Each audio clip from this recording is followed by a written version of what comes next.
and that was Shattered Glass by Eric C. Powell featuring Stereo in Solo. What are all these people? Oh. So Eric C. Powell and Andrea Powell. Yeah, they're from Austin. They made the song. Stereo and Solo, some other person? Who's that? Stereo and Solo, another band. And Eric, he normally does synth pop or, I guess, new wave from the 80s. But he decided to push the synthwave feel, and I love it. Yeah, I love it when we have artists who are, synthwave has its various fringes, its Venn diagrams, it touches on synth pop, it touches on new wave, it touches on this and that. I love it when artists from these other circles give us a little bit of love. Also, Eric C. Powell has a beard.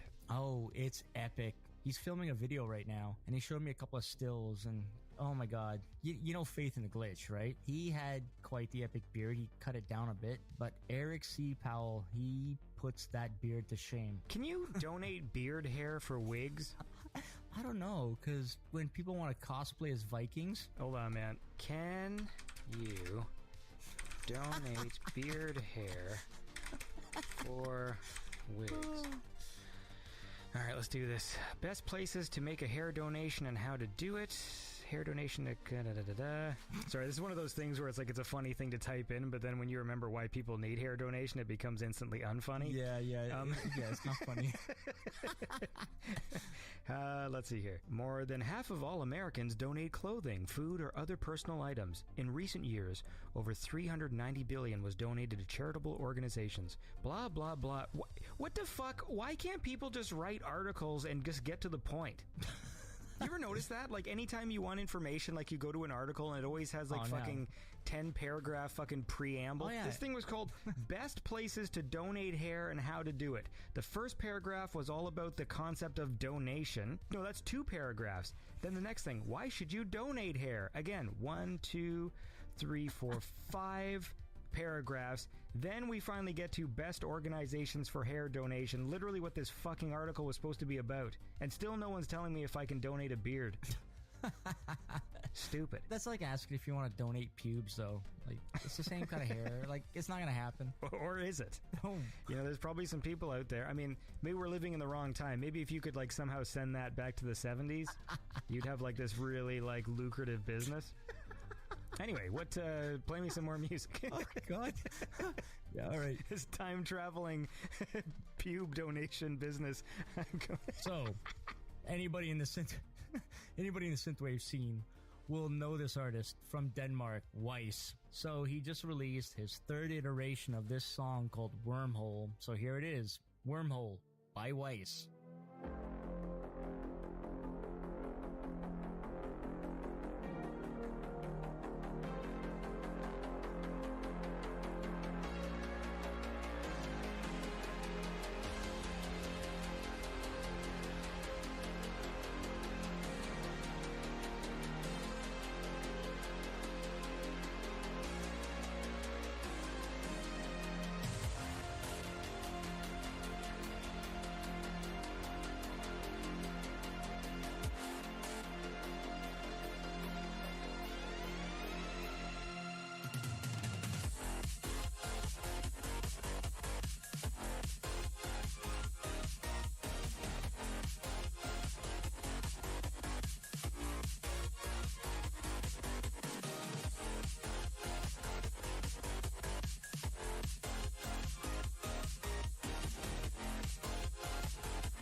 That was Weiss with the track Wormhole 3.0. Yep. So he just keeps working away at this wormhole. Third time's a charm, and what a great track. Yeah, I've been told the third time is the charm by Julian just now. That's the first I'm hearing about this third time's the charm business. I don't know how I feel about it. Yeah. So, are you appraised of the upcoming synth events? Yes, I am. If anybody's listening, so... If anybody's listening. Yeah. That's a dangerous question to ask, because the answer is very depressing. Anybody listening to No. Andy's show? God, no. Anyways, when I got into this scene, I was new, and I realized when I got into it, like, God damn, I found out about these artists, and then I realized they were in Toronto like 2 months prior or the week before. So, as I started following everybody and I started getting the feeds from all the artists, I decided to keep my own little synthwave calendar on Reddit. And this is synthwave events all over the world. All right, yeah, if you're in the UK, LeBrock is kicking off his little tour from January 23rd to the 9th of February. He's floating all over England. He's going to Leeds on the 23rd. He's hitting Bristol on the 24th, Peterborough on the 25th, London the 26th, Newcastle the 6th, Birmingham the 7th, Manchester the 8th, and Milton Keynes on the 9th.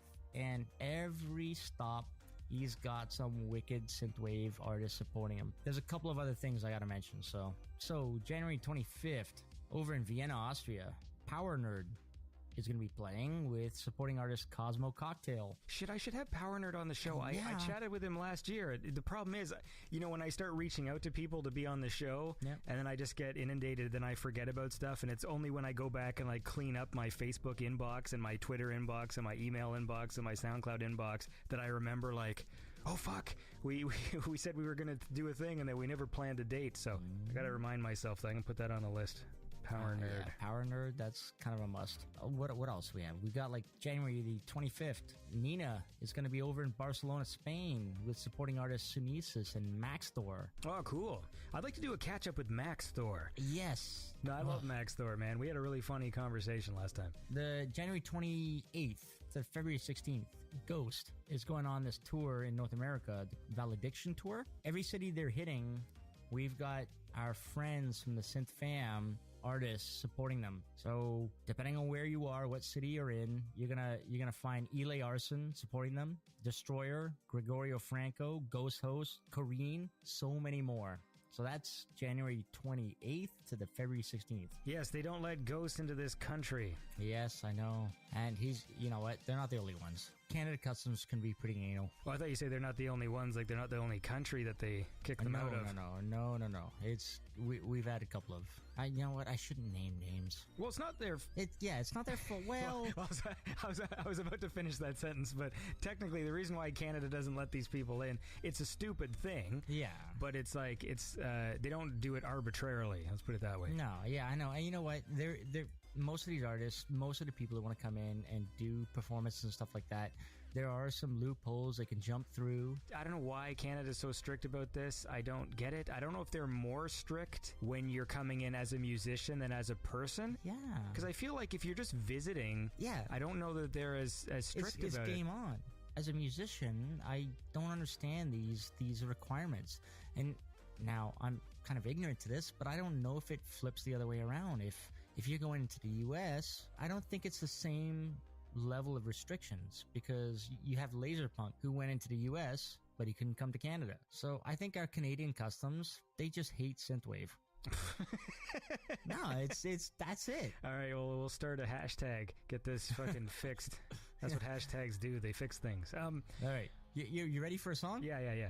So this one, I'm really glad to play this one. This is Night Flyer. He's from Toronto. He just released a little EP with 2 songs on it. And I met this guy in line at some concerts, whether it was FM84 or whatever. But, these synthwave artists, it could be the next guy, you could be standing next to them, and it could be that synthwave artist. So this is Night Flyer, and this is a track called Sunkeeper off that EP.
And that was Sunkeeper by Night Flyer.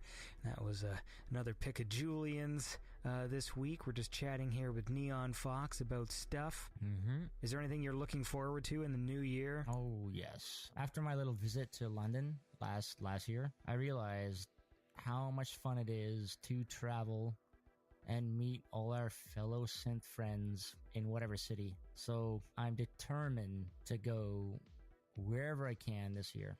It means I gotta sacrifice like nights at the bar. I gotta sacrifice Uber Eats. I gotta be eating craft dinner, whatever it takes.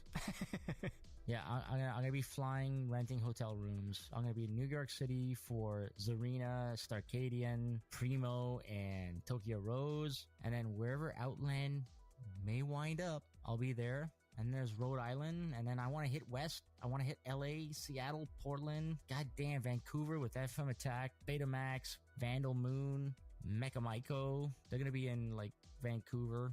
Ugh, so many places I need to hit. So yeah, that's my 2020 plan. Well, my 2020 plan is to touch my toes. And get your passport. I'm more concerned with touching my toes. You know, I've never touched my toes in my life. I'm a 38-year-old man. Sometimes I think people set their health goals too high. What matters is, can you see a winky? Yeah, but I mean, that's got nothing to do with touching my toes unless I want to suck on it. I don't know. Some people can't.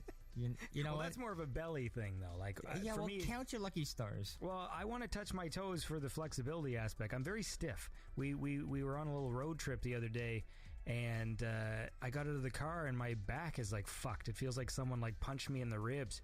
And I think it's just from like sitting in a weird position for too long. And I'm just, I got to get a bit more limber, you know? So instead of setting any grandiose plans for myself that I'm going to be disappointed that I don't meet. Just stretch. Yeah, my plan is I just want to touch my toes by the end of the year. And whether that means making really small, gradual gains, like, hey, this month I managed to move like a millimeter closer to the thing, whatever. As long as by the end of the year I can touch my toes, that is my health goal. Are you like me? Because I'm pretty sedentary, and I sit at an office job. I'm sitting at a desk, so my knees are always bent. Oh, yeah, no, I'm sitting most of the day, Yeah, so for me, like, most people are like, oh, yeah, I can touch my toes, and my legs just don't do that. Well, yeah, but I've never been able to. Now, I have long legs, which is what I used to blame it on, but it's no excuse, because I have my dad's frame. Like, that's what I got in the genetics thing here, is like, I've got the same shaped body as my dad does. He's got long legs, and he can touch his toes, and he's like in his late 70s, and so like I should be able to fucking do something. He still can.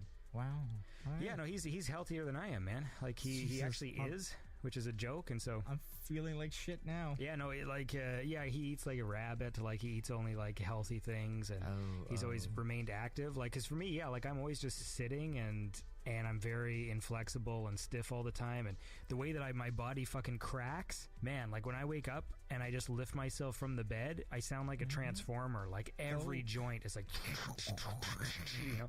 Yeah. And especially when I try and do push-ups and stuff, and every time I do that, my fucking hands go. Anyway, look, this is dumb. The point is that we all have good New Year's plans. Yours are synthwave related, and mine are to touch my toes, and that's it. I don't know why I said mine like I had plural goals. I have one goal, but how about you give me another song here, and then get the fuck out of my life. Damn right. Let's wrap this up. So, I've got another premiere for us tonight. Ooh. Or today. Mr. Creep, an artist from Italy, teamed up with Darfools, a synthwave artist and vocalist from the UK. And they made this great track. It's out February 1st, but I was pestering and bugging them all day yesterday to be allowed to play it on our show tonight. Look at you. So yeah, so this is Mr. Creep from Italy, featuring Darfools from the UK. And the song is called She Is the Shadow, out February 1st.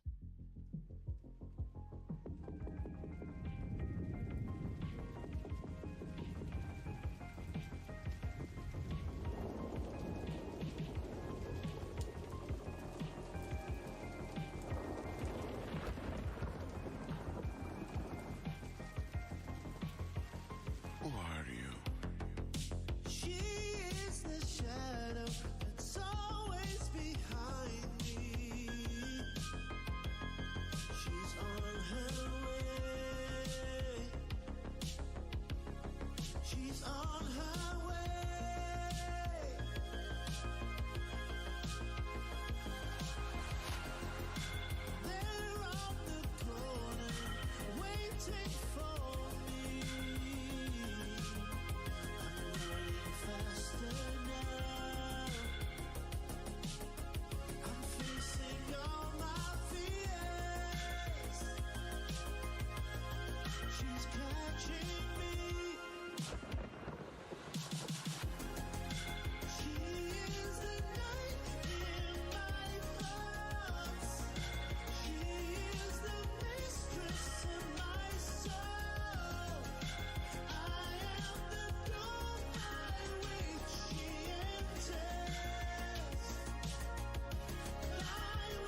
That was Mr. Creep with the track She Is the Shadow featuring Darfools. Is that how you say that? Darfools? Yeah, Darfools. Although I like to nickname everyone because I like to get over personal, so I just call him Darf. All right, so Darfools.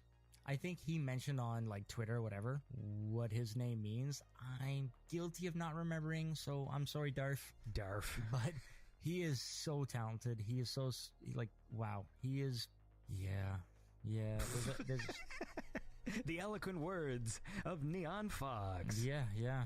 And Mr. Creep, he's been doing some like kind of dark synth type sounds. Not quite dark synth, but pretty heavy synthwave. And these two, when they like teamed up, I couldn't believe the product that just came out. So yeah, I'm glad to play this. It'll be out February 1st. Cool, man. Well, look, listen.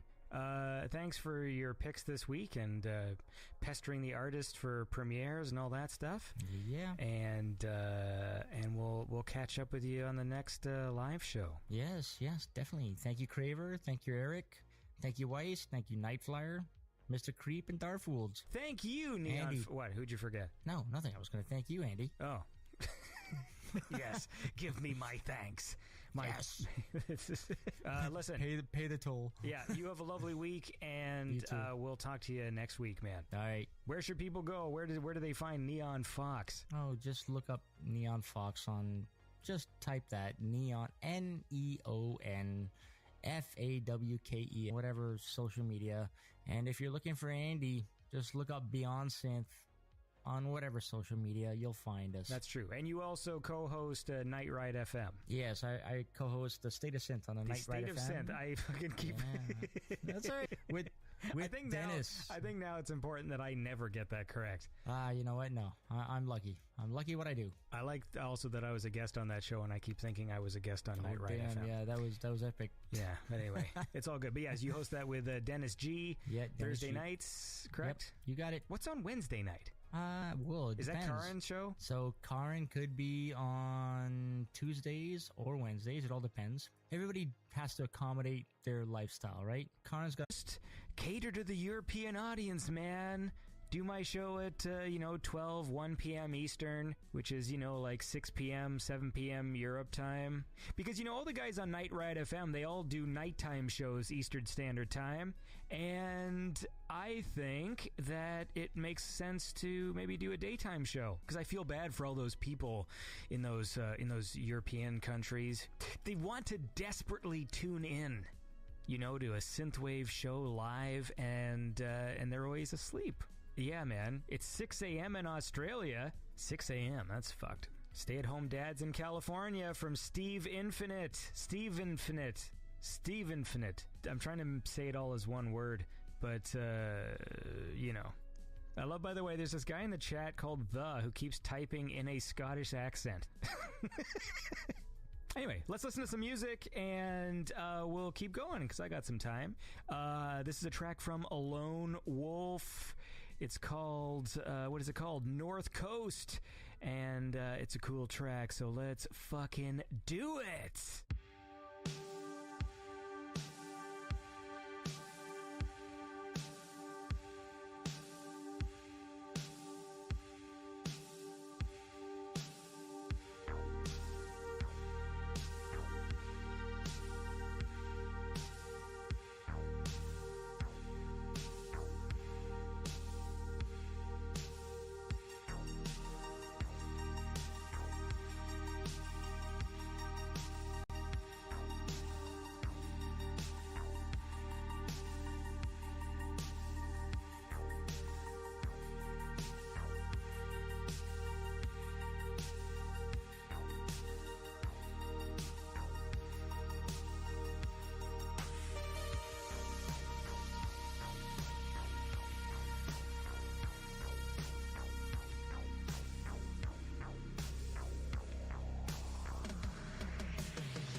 that was a cool one.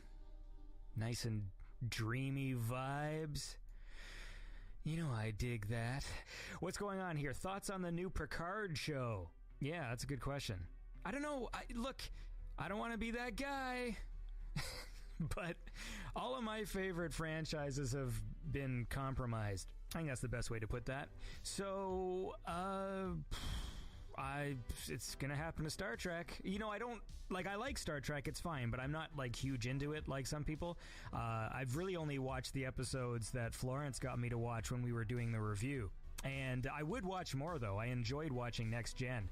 But I just think we're in this weird time right now where there's all the people running the franchises are taking them in directions that seem to be not what the fans are interested in. So it would not surprise me if the new Picard show is like just some dumb action show. It wouldn't surprise me. I hope it's good. I don't ever want things to be bad. That's the tough part of when you're like, you know, seen as like some sort of angry nerd or something. Like, I want all of my favorite things to be good. Believe me, look, I want Doctor Who to be the best show on TV. I do. It's not. In fact, it's, well, we don't have to talk about that. But I mean, look, man, it's my favorite thing. And so obviously I want it to succeed. So when things are shitty, it doesn't make me happy. You know, I'm not happy about Star Wars. It doesn't make me happy. Like, I know there's these people that have this notion that the angry nerds are all like celebrating, like, haha, Disney's failing. It's like, we don't want it to fail. Like, I don't want episode 7, 8, 9 to be like this complete waste of time, which they are. So it's upsetting, right? Because that's like fucking 6 years of wasted Star Wars potential, and the fucking franchise is fucked. So I hope the best for Picard. For all you Picard fans, I hope that there's something useful in there. But I imagine there'll be some other... I don't even want to guess what it's going to be about. It looks like they're doing that thing where... You remember the whole point of Star Trek was that this Federation was like this good thing which was sort of brought together all of these different alien races and confederations and things, or is it the... I'm really bad with my Star Trek. But basically, like, you know, it was this sort of utopia kind of idea of the future where we put aside all of our differences and work together. And I have a feeling with the new show, it's sort of like it has to be reflective of current politics, so it'll probably be that like, oh look, the Confederation's corrupt, it sucks now, and some lady's gotta come save it. I bet you anything that's what the new Picard is about. I bet you. So that's the thing. Hey, Lamb Chops 333XX. Yeah, thank you. He's saying that was a good Witcher review. So there's going to be part 2. Part 2 of the review is a bit sillier. I think part 1 I was focused more on just doing the recap, and then when I was writing the review for part 2, I because the show is not great, so I poke a bit more fun at it and have a bit more fun with the review. So hopefully that's that's the thing, man. So look, how about this? Let's do artists on artists, okay? So today, I've got a little clip from Brandon, who talks about one of his favorite artists and picks a song. And so I thought, just to prep you, I will play a Brandon track, because he's a guy I'm going to have on the show this season. We haven't recorded yet, but we're going to, because I really like this guy's music, especially his collaborations with SJ Bravo are pretty fucking good. So here's an awesome song. This is Brandon. This is So Alive featuring SJ Bravo.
All right, look, man, that was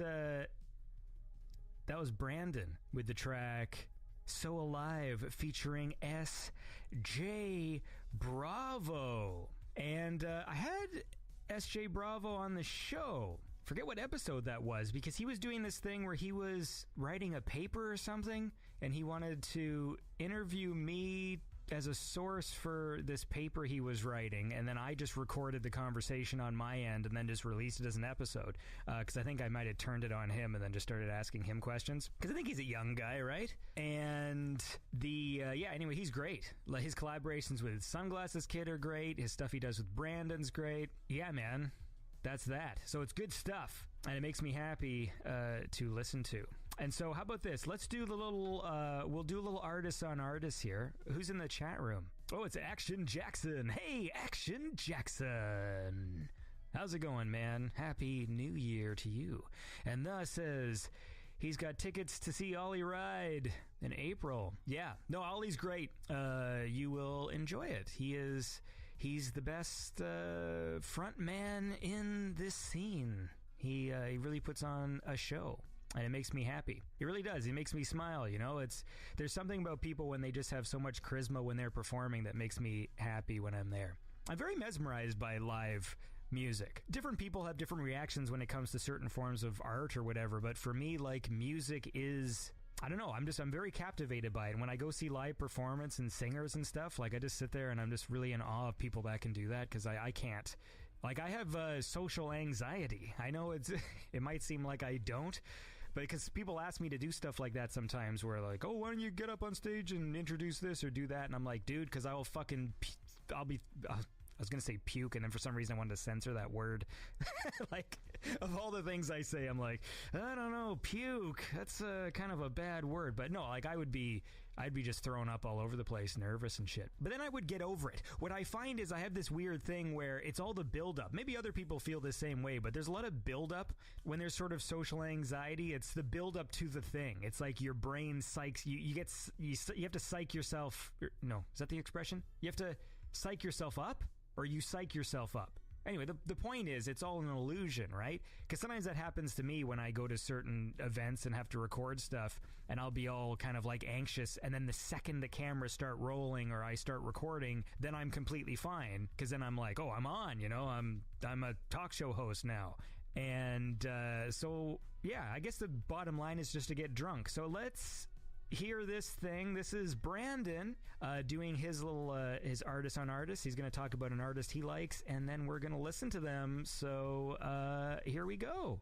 Hey guys, I'm Luke Jackson, and I write and release music under the name of Brandon. That's the most SEO-friendly name in the retrowave scene, so if you don't already know who I am, have fun trying to find me. Anyway, I've been making music in the retrowave scene now for around 3.5 years, I think. And anyone who knows my music knows that it leans heavily on 80s pop music production. Now, that's not just the synthesizers, which is the obvious aspect, but it's the use of drum machines and the guitar tones of the decade and things like that kind of all encapsulate that 80s pop sound for me. In terms of my music, I'm never trying to be fully authentic. I like to mix it up with various modern production techniques and things like that, just to keep things interesting for me. Now, when Andy asked me to talk about another artist that I really like, I instantly knew who I wanted to talk about. The only problem is I have no idea how to pronounce the name. So I'm probably going to butcher this, but the artist I've chosen is Foray de Vin. I apologise to them if I did say that wrong, but hopefully the fact that I've chosen them redeems that. So they're somewhat of an enigma, and I don't know much about them, but the reason I've chosen them is because their music truly does sound like an authentic reproduction of 80s pop music, which is great because, as they state themselves, and I quote, "It's supposed to sound like the songs the record label forgot to release 30 years ago." Now, in my opinion, they've absolutely nailed this on every single track they've released thus far. They've not yet released an album or an EP as of the time of recording, but if you head to their SoundCloud, you can find a bunch of singles and remixes that they've done, and they're all fantastic. There's been some hints towards a possible album in the works, so here's hoping that one is imminent, fingers crossed. The track I've chosen to showcase now, though, as difficult as it was to choose just one, is Hold the Night featuring Robert Beechgrove. I came across this track a few years back when it was originally released via the New Retro Wave network and instantly fell in love with this song. I don't really need to say anymore. I'm just going to let the track play and just enjoy being transported back in time over the next few minutes, because this track will absolutely do that and then some. Cheers to Andy for letting me talk about this artist and showcase one of their tracks, and to anyone who didn't already know who they were, I hope you have a great time checking out their music, and I really hope you dig it, because I'm damn sure I did.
Boom.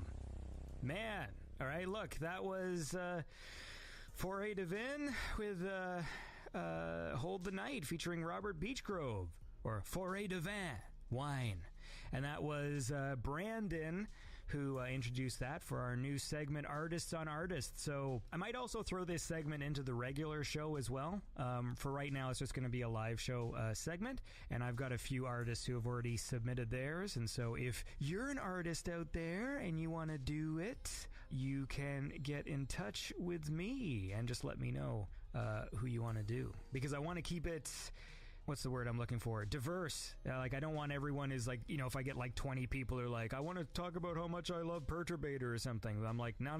Like, it's going to be sort of like first come, first serve. And I have already reached out to a bunch of artists to get the ball rolling. So some people have already recorded segments for me that I'll be playing in the coming weeks. But I think it's just a fun way of spreading the love in the scene. Because what happened was I went back and listened to old episodes of Beyond Synth because I was going to start curating a... I wanted to see how often I actually do talk about GoldenEye, and so I thought I'd listen to old episodes and actually just see, like, because I think there's a misconception. I think people go like, oh, you talk about GoldenEye all the time, but I think what I do is I mention GoldenEye all the time, but I don't necessarily talk about it. I don't say anything about it. I just bring it up as just a thing to say, which is different, right? Because obviously every week I talked about it for like 20 minutes. That would be a different case, but I think it's often just that I just say the words. Just like I say, I'm a Doctor Who fan, but then I don't actually talk about it because no one cares. That's the thing, man. When you're a super nerd, you know, because right now, as all the franchises are fucking getting, what's the right word? What do I say? Corrupted? Look, here's all I'll say is this. In the past few years, the only two things I've liked that have been connected to a franchise were Blade Runner and the Dark Crystal Netflix series. I thought they did a good job with that. And that's it. You know, everything else, Star Wars went to shit. New Doctor Who is dumb. To be fair, Doctor Who's been dumb for a while, and that hurts me, man, because I'm like, I've given the BBC probably more money than you British people who actually pay a license fee. I bought, like, there's fucking hundreds of Doctor Who episodes. I own them on VHS, then I replaced them with DVDs, and now I'm buying fucking Blu-rays. I haven't really loved Doctor Who for like 6 or 7 years. It just went through this phase where it was just incoherent. So like when Peter Capaldi was the Doctor, I was really excited because it was like, hey, they're going back to like having like an old man kind of, because they've been casting like kind of young, pretty men. Which is fine, like if they're good, like I don't really care. But I mean, it was a thing they were doing, and then they kind of went back to the old school of let's have like a old kind of cranky old guy doctor, and you know, he's got an interesting face, and I thought maybe he could bring some cool stuff to the role. But the showrunner, who they just did, I think, that Dracula show on BBC, his style is to make things really incoherent and bounce all over the place so you don't notice that the stories are terrible. And it just got to this point where I'm like, I don't give a fuck. Like, how can I care about this shit when you don't tell a story in fucking order? It's fine every once in a while to, you know, you have an episode of a show where it's like, this is the one that we kind of told in a non-linear way as a sort of interesting, you know, just technique for one story. But when every episode is just fucking bouncing all over the place and you don't know what the fuck is going on, it's like, how am I supposed to care? And then they kill off a character and play sad music and like, oh, isn't this sad? I'm like, no. It's not sad because I don't give a shit about this character. Like, you want me to care, you actually have to like follow a coherent story. Anyway, it just makes me sad. You know, when there's things you like. My favorite argument, because I see people on Twitter, sometimes they'll say this, where they'll talk about the new Star Wars, and they'll be like, but you know, I watched my little kid watching it, and I just realized that, you know, these movies just aren't for us anymore. You know, they're for a new generation. It's fucking episode 7! You can't just say all of a sudden it's for a new fucking generation in the middle of the story. Like, yes, granted, fine. Lady Ghostbusters, or Ghostbusters Answer the Call, you can argue, hey, look, they're making Ghostbusters for a different audience, so what are you complaining about? And fine, that makes total sense. But if you're doing episode 7, and then you say, oh, this is for the kids now, but it's the next chapter. What the fuck? You can't do that. It's like you're fucking reading like Lord of the Rings and you just got done the Two Towers and then you go to fucking Return of the King and, well, I stopped reading at Return of the King because it's really for a new generation now. Like, no, it's fucking part 3 of the story. You can't change the audience in the middle of the story. Fuck you. Anyway, so that is why I don't agree with that argument.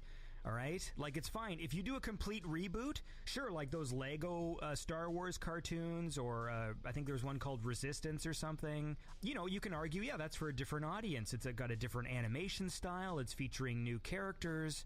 You can say this one's for kids or whatever, but you can't change the audience in the middle of the story. That's not how it works. Let's listen to some music. This is... Well, I saw Action Jackson in the chat there, and he's been a supporter of Beyond Synth, so I thought, why not play an Action Jackson track?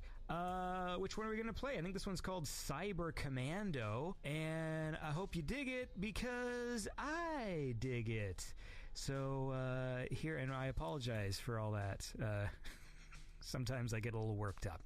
All right, man. Here's Action Jackson with Cyber Commando.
that was Action Jackson with Cyber Commando. Although the file I have here, it's written in like funny letters, where like the A is like a weird symbol and the R is backwards, which didn't show up in my DJ software.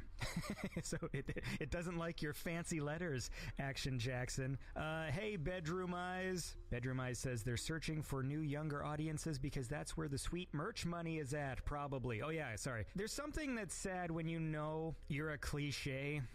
And so whenever I get mad about Star Wars and Doctor Who and things, I hear myself and I'm like, oh fuck, you're just another one of them angry nerds. But I think the reason why, I think the difference and what's changed is this idea that the fans are the assholes. Nerd culture has always been about dissecting and discussing our favorite things. And so I have a theory now, and it might be an offensive one, that when nerd culture became big business, you remember like, I don't know, like 10 years ago, you know, when the Marvel movies started to get big, and a lot of people really talked about how nerd culture, it's taken over, you know, it's all superheroes and science fiction and stuff like this. And then nerd culture was like, cool in quotes, you know. All the music stores now, they don't even sell music anymore. They just sell t-shirts and bobbleheads and fucking you know, novelty Monopoly games and shit like this. But the thing was, this is what nerds always did. Star Wars nerds, we were all united in the fact that the prequels weren't good. And so at no point did they turn on the fans. It was like, it almost brought the fans together. But then in the past few years, there's been this thing now where it's like cool to say, oh, the fans are the assholes, or the fans are wrong. And people are very sensitive about these things. And what I think it is that since all this nerd stuff became pop culture in a way that's bigger, it has attracted new fans. And I think some of those new fans aren't used to the way nerds talk about the things they like or don't like. Right? Because nerds can be very, very critical because they actually care very passionately about the things. I think there's some people now who, you know, maybe they're new to Star Wars and maybe, you know, The Last Jedi is their favorite movie, and so they don't understand how to handle the criticism of it. You know what I mean? Whereas like seasoned nerds, you know, people who have been fans of these things for decades, this is just par for the course, right? When a thing comes out, people complain. And so I think that's what's happening. You know, the same thing happened, I think, you know, like when they cast, again, to go back to Doctor Who, you know, they changed the lead to a lady, and people were like commenting on it, and people, you know, there's people who are unhappy about it. But if you actually look at every casting that's happened with Doctor Who, people are never happy with the casting before it happens. It's just these new people who are very excited that a lady got a job are not equipped to deal with the fact that the casting of a doctor is always met with criticism. So with Peter Capaldi, we've got a lot of new Doctor Who fans who are used to having a young, handsome doctor. And so when they said the doctor's going to be this old guy, people were just like, oh, he's too old. They complained about his age, that he looked crazy. You know what I mean? When Matt Smith was cast, people complained that he looked too young. People complained that he was kind of weird looking. He was like a footballer before. And he does have like a very interesting face. And he was the one who was replacing David Tennant, who a lot of people found attractive. And so they saw Matt Smith as being kind of like weird looking. And also Doctor Who fans have always been really superficial about the Doctor's hair. There is just Doctor Who hair. And, you know, because the most famous Doctor had this big, you know, mop of curly brown hair. And so we always sort of expect that the Doctor is going to have some kind of interesting hairstyle. And so when Christopher Eccleston became the Doctor, when the show came back in 2004, fans were upset because he had a buzzed haircut. Like, that was literally the talk, was just like, why does he have a buzzed haircut? Why is he only wearing a leather jacket? Doctor Who's supposed to have like a cool, you know, flamboyant outfit. But that's literally what happened. And so when they cast a lady and people are like, I don't know, I'm not feeling her outfit. Like, she's got this fucking rainbow shirt and like this, and you know what I mean? It just didn't feel very doctory. And of course, people who are all happy because a lady got a job are very defensive because they're like, they feel like it's about attacking ladies. And it's just like, this is what happens. Welcome to nerd discourse. All right? It's very petty and silly. It's not like an attack on people personally for what they like and don't like. It's because nerds take the mythology of their things seriously. And so when you have a movie like fucking Rise of Skywalker, where people are teleporting objects with the Force and bringing people back to life with the Force, it's very frustrating, because then it sort of calls into question the entire history of the franchise, going, shit, well, this would have been really useful everywhere at every point in the fucking story, you idiots. Anyway, look, the point is that we're all having a nice day. The Institute 91 says, I thought nerd culture got big because of Big Bang Theory. LOL. Fuck, and Big Bang Theory is terrible, all right? I don't even know who that show is for, to be honest with you, because even though it's nerd culture, it's so surface level. You know what I mean? Like a guy will walk in just like holding like a brand new action figure and just be like, this is my Flash action figure. And the audience starts laughing like it was a joke. And it's like they just have a list of things to check off. Like, what do nerds do? They like Star Trek. Have a guy walk in wearing Spock ears and the audience will laugh. It's so... Anyway, I should probably wrap this show up. Let's listen to some more music, and then maybe we'll wrap the show up, okay? I'm sorry. Look... How about some Betamax? Disco Dream Girl. We're going to listen to Disco Dream Girl by Betamax, and then maybe we'll chat for a few more minutes and wrap this shit up, man.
Like that. Those Betamax. Got a chance to meet Nick in person this year. He visited, no, last year. Before, yeah, it's a new year, man. Idiot. And that was fun. We went out with a bunch of people. And that was a good evening, man. A lot of people were there. Fucking Mecha Mako and Parallels and Radio Wolf. And who else was there? Michael Oakley with his wife was handing out soup. Or it was like a bean soup thing, which I ended up eating. And it was good. Stupid. All right, look, guys, we're going to wrap this up. So how does everyone feel about doing a daytime stream instead, like this? Is this good this time? Because I need to pick a time. I think I've decided now officially that I'm going to do a daytime stream instead. There's enough synthwave shows that are happening live at nighttime, so I think I'm going to do daytime. And we'll do maybe like a 2-hour show, maybe like 1 p.m. Eastern. Maybe that's what I'll do. Like this. Of course, this will be reposted on Friday. I'll probably edit some stuff out. I'll have to go listen to myself again going on stupid rants. I just want to do a little quick shout out to... I'm just going to pick some random $10 patrons here. Well, I want to thank Poly Digital, Will Lowe, Joe Ozone, Colin Bennett, Skunk Raider, Tristan Waits, and Matthew Lister. Thanks for supporting Beyond Synth in the $10 club. And don't forget, patreon.com. That's how you support Beyond Synth, or just go to beyondsynth.com and click on the PayPal button. Or if you're listening to this on Twitch, if you're watching the live stream, and if you have Amazon Prime, like Lou Rinaldi has reminded me, you can gift a subscription. Because if you're Amazon Prime, I think you're allowed to give 1 free subscription, so it doesn't cost any money. But I think after I get like 1,000 people to press that button, I get like $2 or something. So we can all use $2. So look, I just want to say thanks for listening. Thanks to everybody in the stream right now. So there's Doreen and Action Jackson and Syntheside and the Institute 91 and Martin Larby and Gamescape and Lamb Chops. Thanks for tuning in. So yeah, maybe we'll do this. Maybe we'll do fucking Wednesday is live show day. So look, and Honeybeard's in the chat. Oh, and don't forget to listen to episode 221, which I just did with Honeybeard, which was funny. And go check out Honeybeard because they make good music. And Bedroom Eyes says the rants should not be censored. You're gonna see that's what this turns out, because you gotta understand, when I edit the regular Beyond Synth episodes, I cut so much out when I'm talking, also because I want to keep my talking, plays a song, and then maybe I talk for 3 to 4 minutes, and then I always end up talking for 10, and then I just end up fucking cutting it all out. And so, if you tune into the live show, you'll get a little treat, because Andy will, I'll say my true opinion. I'm still a very, diplomatic guy, especially when it comes to the actual synthwave music itself, because I do want to be as supportive as possible for the scene. So when people say things like, oh, what do you think of this artist, or what do you think of that artist, I'm not going to tell you, all right? Because it would go against my Hippocratic oath, is to be supportive to the scene as possible. And so if there's artists out there I don't like, I'm never going to say it on mic unless they personally wrong me. And then I can be quite vindictive. So if I met some artist in person and he was like a complete asshole to me and then said mean things publicly, then yeah, I'll say mean things back, I guess. We can start a Twitter feud. Why am I saying this? Look, you guys have a lovely day. Thanks for tuning in. So, listen, you guys have a lovely day. Thank you for tuning in to the show, and keep listening to Beyond Synth, the best synthwave chat show there is. Oh, someone wants me to use the FX box. Hold on. I'll do one last thing here. Winston Churchill says thank you for tuning in to the Beyond Synth program. We have passed a new edict that everyone shall listen to Beyond Synth for at least 3 hours a week. If that 3 hours does cut into your productivity work time, you will be compensated by your local member of parliament. Beyond Synth is brought to you by the lovely Patreon supporters who go to patreon.com/BeyondSynth at the behest of Winston Churchill. You can also go to BeyondSynth.com and click on the PayPal button. There are many ways to support this wonderful program, and we do sincerely hope that you choose one. But if you cannot support the show with your hard-earned money, you can always give a like and subscribe. Thank you very much. This is... I think of a joke name. What's... Fuck you, I can't do it. Alright, I can't do it. Look, bye! Thanks for listening. This was Beyond Sin. No more show today. Now shut up, the robot lady's got something to say.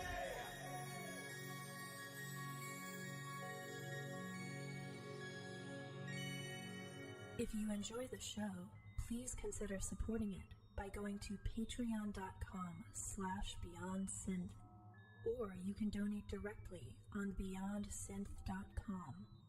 Beyond Synth can be found on SoundCloud, Spotify, Stitcher, and iTunes. And remember to like and subscribe to Beyond Synth on YouTube, Facebook, Twitter, Instagram, and Twitch.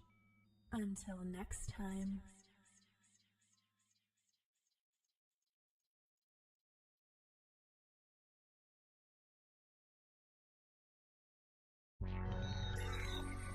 Are you ready to begin? What year is this?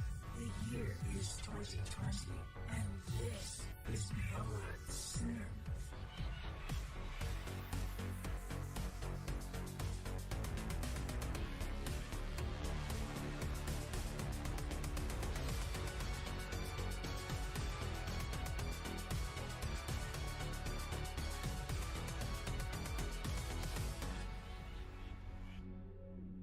Hello there, welcome to the show. This is Beyond Synth, episode 221.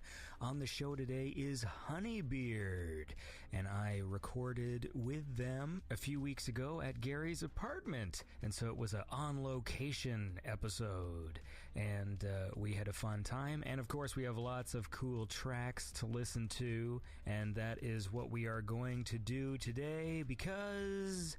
that's what we do here. So, I'm glad you guys enjoyed the first episode of the season. I got a lot of fun ones planned, and I want to do a shout out to Jordan Noir, who did the cover art for this season. You know, I like to change it every season. I thought it would be fun to do some kind of cool animated style. And I think it looks cool, and I hope you guys enjoy what he's come up with for the family show art, because it looks pretty neat. So look, let's get the show started. Let's listen to some music, and we will do it.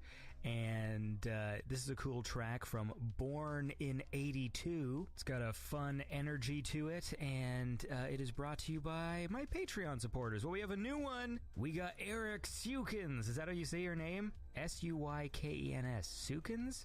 Sukens? Suikens? Suyuken? Eric Suyukens? Anyway, that's... Thanks for your support, buddy.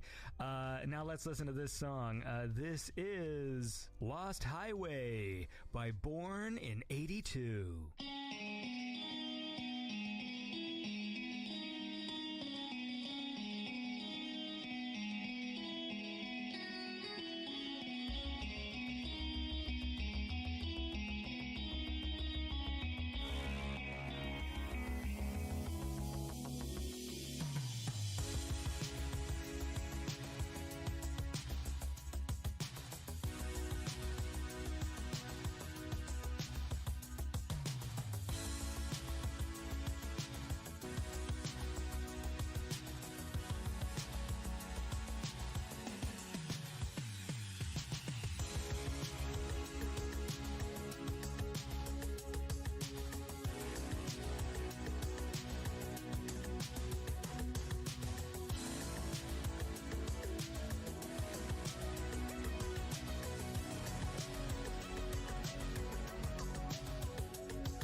And that was Born in 82 with the track Lost Highway. And that's a fun one. That was brought to you by my awesome patrons. Now, I should point out, I got a message from Sandbox General. He was one of the new Donation of the Beast people with the 666, and he says, "Yo, I want to be a cool guy." On the Patreon shoutouts. Also would love a Mega Man soundbite with it. Keep up the great work on the podcast and promoting the scene. I love it all. Well, thanks, Sandbox General. Guess what? You're a cool guy! All right. So, like I said, I'm trying to stay current this year. I think I'm going to put some retro games aside for a little while. Ironically, I still have a few of those Jake and Andy play old RoboCop games videos coming out on YouTube, but the plan is to stay a bit more current, and I'm annoyed with myself because I missed the Doom sale. Because I know everyone's all excited for the new Doom game, and I thought I would go back and play the previous one. And over Christmas, for like 2 weeks, it was on sale for $8. And I kept on going, oh, I'll get it after Christmas, because I'm not going to play it right now. And it said the sale went on until like January 5th or something. And I'm like, when we come back from holidays, I'll pick it up. And then I fucking missed the sale, and now it's $26 again. And hey man, it was $8. It annoys me when something's like on sale for that cheap, and I missed it, but I imagine they'll put it on sale again. You know the way sales work on these stupid websites, like they already have the price in mind of like, this is the cheapest it will ever go. Because if you pay attention to like PlayStation sales or Nintendo sales or whatever, they always go on sale for the same price. So it's like there's a base price that it will never dip below, and they always act like it's a big deal. Like there's so many games on there I've seen for sale for like 5 years. Well, maybe not 5 years, but you get the point. Like the point is, Watch Dogs is a $11 game, all right? And sometimes you'll see it bundled with Watch Dogs 2 or whatever, but the point is it's always there for... You know what game was fun that I'd like to play again? Did you guys ever play... Oh shit, what was that game called? It was like open world GTA game, but it was like Chinese Mafia. It was like in Hong Kong. Sleeping Dogs, that was the game. That game was fun, because it was like GTA, but it had like really graphic, when you got in like fight scenes, you'd take on a whole bunch of guys at the same time, and there would be all these different context sensitive like death animations. So like you're fighting a dude, and if you're near like a garbage can, you like slam the guy into it, and if you're near like a breaker box, dude gets electrocuted and stuff. And that game is often on sale for like $5. Look, let's listen to some more music, and then we'll keep chatting. Here's one I dug from Total Cobra from the album Monoliths. I think this is an album that's not fully out yet, if I am correct. They're releasing like one song every few weeks. But this was one I liked. It's got a different kind of vocal style, which I find interesting, and it is brought to you by my awesome patrons. These, of course, are the awesome people who donate to Beyond Synth at patreon.com. There is the amazing Robert D. Bishop. You're a cool guy. Maybe I should play a Mega Man sound for you. And of course, the very special Chris Dance. Hey, Chris Dance, did I tell you that one of my other Patreon supporters that you work with, Mr. Sven Bomanis, his wife kept on calling me on Facebook. I think they were both wasted, to be honest. And I was working, and so finally I'm like, fuck it. I pick up the phone, and it's them just wasted. Like they're just having like a party with themselves. And so I chatted with them for a few minutes, and that was funny. See, so that's what you have to do. You want to get a hold of me, just keep calling, and eventually I just give in. But he's just like, oh, Chris is never going to believe this. I can't do his accent, but anyway, that's a story that happened to me. And of course, the amazing Mike Shima. You're all very special people to me. And now let's listen to this track. This is Total Cobra with Brother.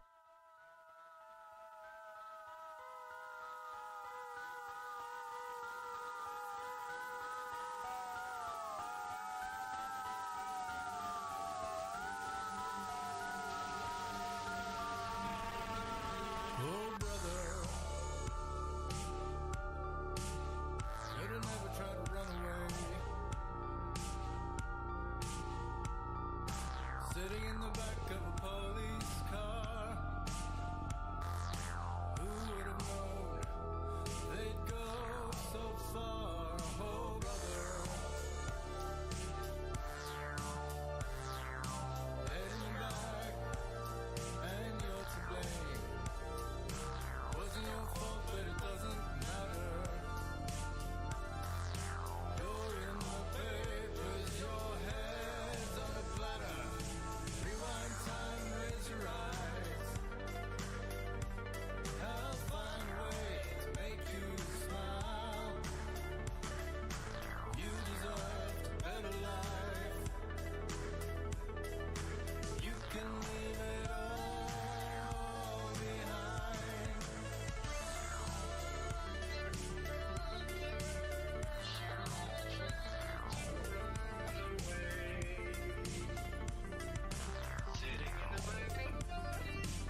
And that was Brother by Total Cobra. And that's a neat one. That was brought to you by my awesome patrons. Well, there's Jacob Wick with the 4488. Jacob Wick is a special man, along with a City Hunter. He's a special man, too, with the 42. Special man, too, with the 42. I don't know what that was. And, of course, in the 2666 Club, Hugh Hefner and Lucas Sabayos. And speaking of games, I've been working away on Star Wars Fallen Order, and it's pretty cool so far. I don't quite know how far I am in it because I don't really have the time to play games like I used to, and so sometimes I feel like, oh, am I close to the end of the game? And it turns out I'm like only on the first part because I've only played it in like 20-minute chunks, but I'm enjoying it. It's got the redhead lead who played Joker or not Joker in that Gotham show, and I think he's on the American version of Shameless. And it's a good game. It's kind of like Uncharted, but in the Star Wars universe. So they do a lot of those transitional animations that they do in Uncharted games. You know, when you crawl through a crack or something, and it's got a nice like custom animation of the guy crawling through, and you do a lot of climbing and jumping off things. It doesn't have the same level of polish as an Uncharted game. I wouldn't say it's glitchy, but there is a lot of like characters going through the floor and just kind of those sorts of things. But all in all, I'm enjoying it. Since there's been some delays, unsurprisingly. I love, because there's other games that we were looking forward to playing this year, especially like Cyberpunk and stuff, and of course it got delayed, but like, who is surprised at this point? I mean, I'm sure you could go back and listen to the early episodes of Beyond Synth where I go on this rant about release dates. Well, of course, I did it when they announced fucking Metroid Prime 4, and everyone got all excited, and all they showed was a fucking JPEG of the Metroid Prime logo. And everyone's like, ooh, Metroid Prime 4 is coming! And I'm like, look, if all they have is a fucking picture of the logo to show you, Metroid Prime 4 is not coming. Not for another 3 years at least. And la-di-da, looks like I was right, because it took 2.5 years for them just to admit that, like, yeah, it wasn't working out, so we've given it to a different development house. And so I'm like, okay, so now what? So now it's another 2.5 years from that announcement? Like, you can't get excited for the initial release date. If it's a big AAA game, unless it's like Call of Duty, like those ones that have the yearly franchise where they've got like 3 different studios working on sequels, big games always miss the deadline. Always. I've dealt with this from the moment I first learned about release dates. Back in fucking 1999 or whenever the hell it was, where we had game sites popping up on the internet that actually said, hey, Perfect Dark is supposed to come out, whenever. Because I was so excited for Perfect Dark, because I loved GoldenEye, and I'm waiting for Perfect Dark, and that game just kept getting fucking delayed. I think it got delayed twice. From that moment on, I learned the lesson that you do not get excited about release dates. This also plays into a theory I've had about Cyberpunk anyways and its release. And I think now that it's been delayed to September, we'll talk about it in a sec. I want to listen to another song. So here is one from Dream Station 1986. That's a nice one. It's got some dreamy vibes. Vibes is the correct word. Yeah, this song's vibey. Vibes. And I dig it. It's brought to you by my awesome patrons. In the $25 club, there's Anthony, Alex Seligson. Hey, wait, it looks like Alex Seligson has upgraded his support. You're a cool guy, Alex Seligson, and a star apart and restless night. All right, let's listen to this track. This is Dream Station 1986 with Color Objects.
And that was Color Objects by Dream Station 1986. I really dig the vibe of that one.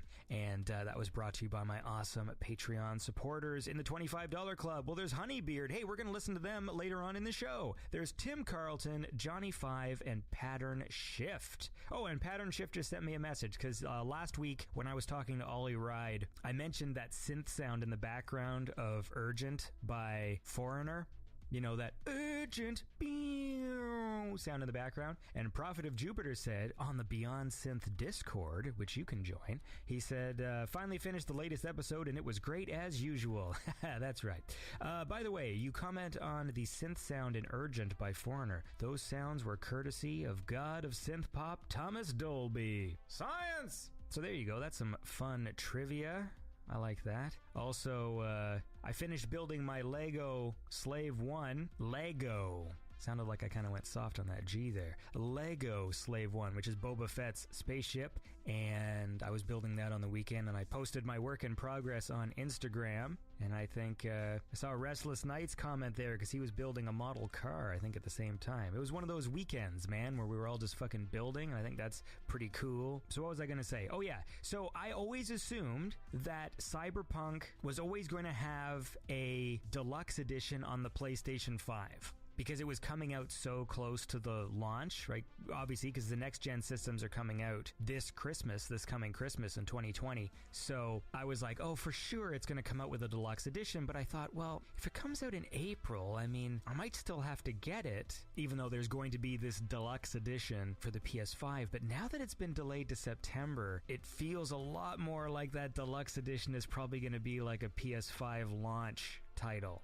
That's my guess. And if it is, I might not get Cyberpunk in September and I might wait. See, I'm just debating if that'll hurt their sales. Because I think Grand Theft Auto 5, it still took them a full year before they did the PS4 version. But I mean, Christ, if Cyberpunk comes out in September and the new system drops like 3 months later, they must already be thinking of porting that thing. And the only thing that stands in the way is whether or not you think that that would hurt the sales of the game. Right? Like, because I just said I would wait. Like, if there was some sort of hint that we get in summertime that PlayStation 5 is going to launch and one of the launch titles is going to be like the deluxe edition of Cyberpunk 2077 with like better graphics and faster loads and all this stuff. I mean, if that's the case, then I'm going to wait personally. And so maybe they won't announce it, but you know it's got to. When you see a game that looks that good, and you get that sense that I don't think this is going to run as well as they're showing it, and then you know that the next gen systems are coming out like a month later, there's no way in hell they're not already making the PS5 version. I don't know. Let me know your thoughts. That's my theory, all right? That's been my theory, and now that they've delayed it to September, I'm really convinced that there's going to be some announcement that says it's going to be a PS5 launch. Anyway, look, I want to listen to this track from Tenalock. This one I've been listening to a lot. It just has this chill vibe. Again, more vibes. Here I am. This is Vibe Week. It's just a chill song, but I really love this one. I found myself just putting it on repeat, and I've really enjoyed it.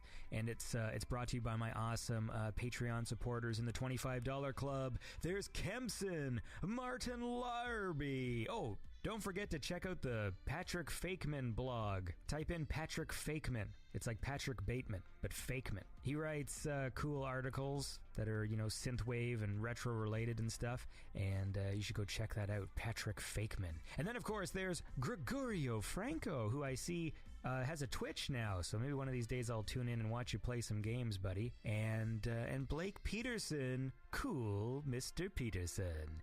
And now let's listen to this track. This is Tenalock, Tenalock, with the track Reflections.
And that was Reflections by Tenalock. And that's a cool one. I really dig that vibe. As I said, I've been fucking listening to that one on repeat. It was brought to you by my awesome Patreon supporters. Well, there's Ashley Keegan with the 2049. And speaking of Blade Runner, what's his face? The director, Villeneuve. They just posted some concept art or something for the Dune movie he's working on. It's supposed to be pretty cool. But again, just like video game release dates, do not get excited about pre-release shit. Only concern yourself with the final product, all right? I'm sick of getting... Well, I'm not sick of getting burned. I want you to be at the same level of enlightenment as I am, which is, you know, if you get too excited about stuff beforehand, it's only gonna break your heart, you know? So be like me and be cold and devoid of emotion. And that track was also brought to you by Andy's Laugh with the 20. Oh, I should point out, too, that... Okay, Lookasset put out some patches, which you can get on the Patch Bay. So if you are a musician, there's this website called the Patch Bay, where they sell plug-in presets made by notable synthwave artists. And Lookasset just put out one. I think Joe was the one designing the patches, and he... he put in a joke one, which is called Andy's Laugh. And so there's a synth version of my laugh. And it's, I wouldn't say it's a usable instrument, but it's there.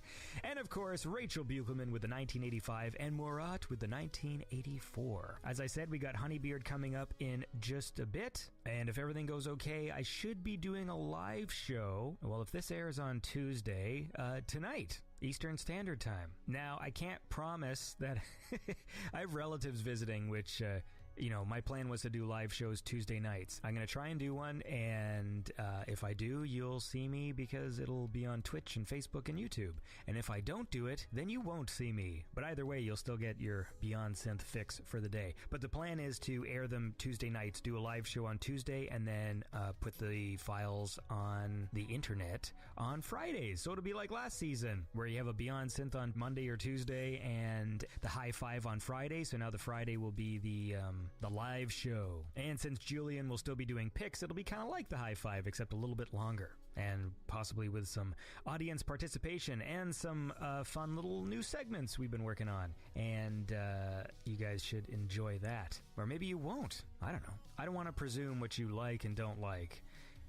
That's not my place. But if you do have a few spare moments, don't forget to check out the Beyond Synth YouTube page. You've got part 1 of my Witcher review, and I just finished writing the part 2, so I'm going to maybe film that the next few days and post that soon. And there's also part 5 of Jake and I playing old RoboCop games, and there's one more in that series, and that's when we do our final recap review. Yeah, do check out the YouTube page, and don't forget to, like and subscribe to it and all that stuff, because we do plan on putting out more videos this year, and that is the plan. So let's listen to some more music. Here's one from Star Runner from the album Be Kind Rewind, featuring Megan McDuffie. Oh, I saw some pictures from NAMM on the weekend. I forget what that stands for. It's like guitars. It looked like a lot of people from the synth scene were there. That's why I brought it up, because I think Megan McDuffie was there. But,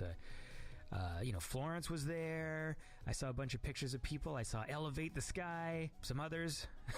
Whose names I'd remember if I was actually looking at a picture right now. Look, let's listen to the track, and then we'll talk more about it. This is Rewind, featuring Megan McDuffie. It's brought to you by my awesome Patreon supporters in the $15 Club, 6 Mil, Hampus ML, and Ken Giroux, and Chatterack. And now here is Star Runner with the track Rewind, featuring Megan McDuffie.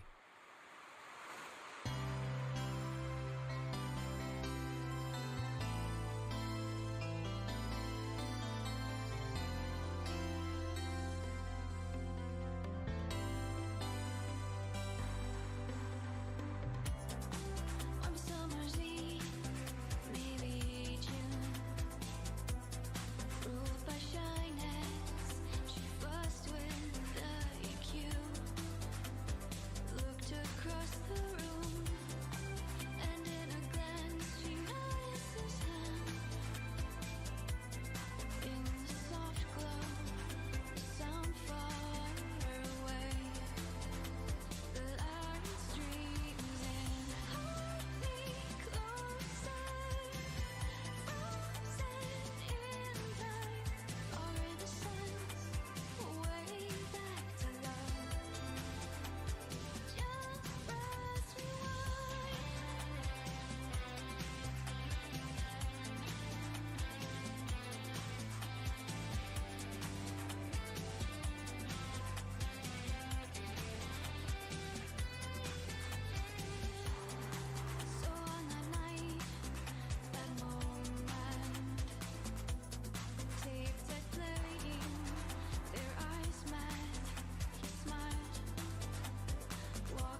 that was Rewind featuring Megan McDuffie by Star Runner from the album Be Kind Rewind. And don't forget, you can find all the artist links for the artists I play on the show. If you're listening on SoundCloud, click on more info. There's all the artist links there. You know, if you followed the Beyond Synth episode link from Facebook or Twitter, I always tag all the artists in the post. So if you press play on Facebook and you're saying, I like this artist, just scroll down and you'll see that artist's Facebook page, so you can click on it and follow them, and the same with the Twitter and also on Instagram as well. So it's a quick way for you to be able to connect to those artists if you like their tunes, and that's sort of the point of this show, is support for all the awesome artists and musicians. I do have to say this, it's not an official rule, but I don't often like to play covers or songs by big name artists. So I know we have this conversation a lot, in and around the show. Obviously, I want the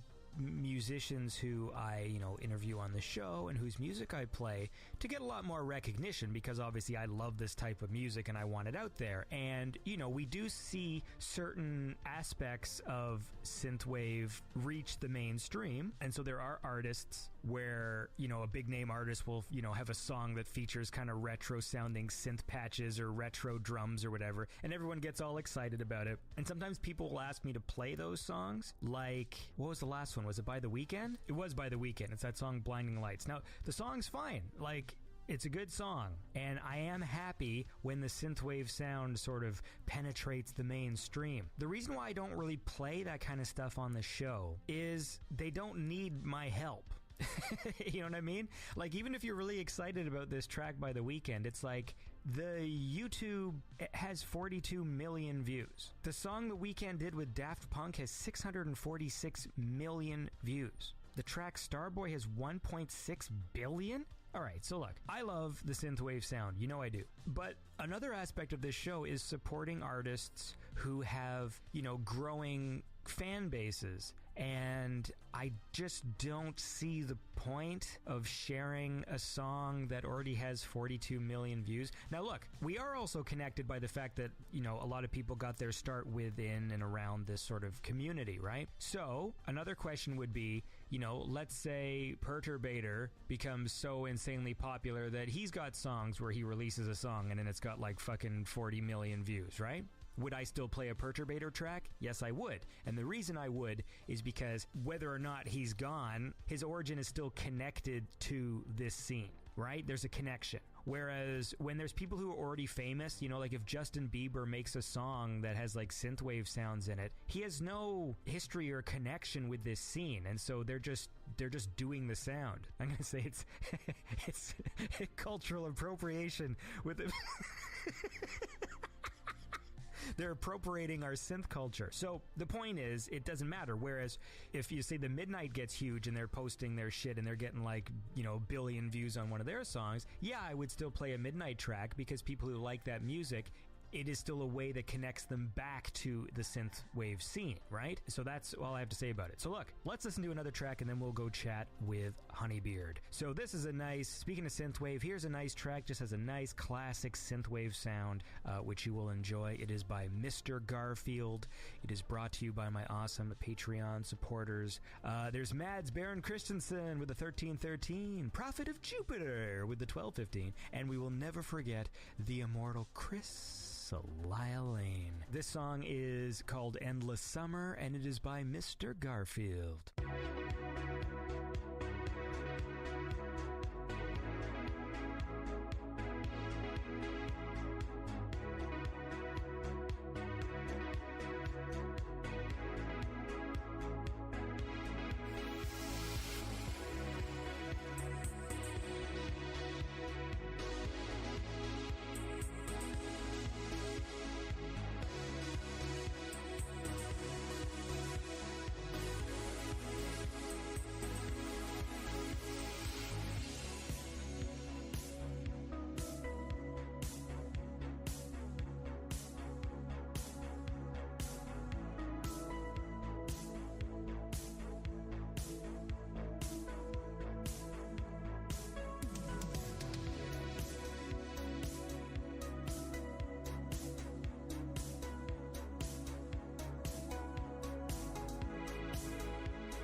And that was Mr. Garfield with Endless Summer. Nice classic synthwave sounds from my podcast to your ears. Nope. Sometimes I feel like I'm coming up with something that like, hey, this is going to be a good catchphrase. And then I'm like, oh, nope. Error. Anyway, look, hope you guys are having a lovely day. Now, let's go to my conversation with Honeybeard.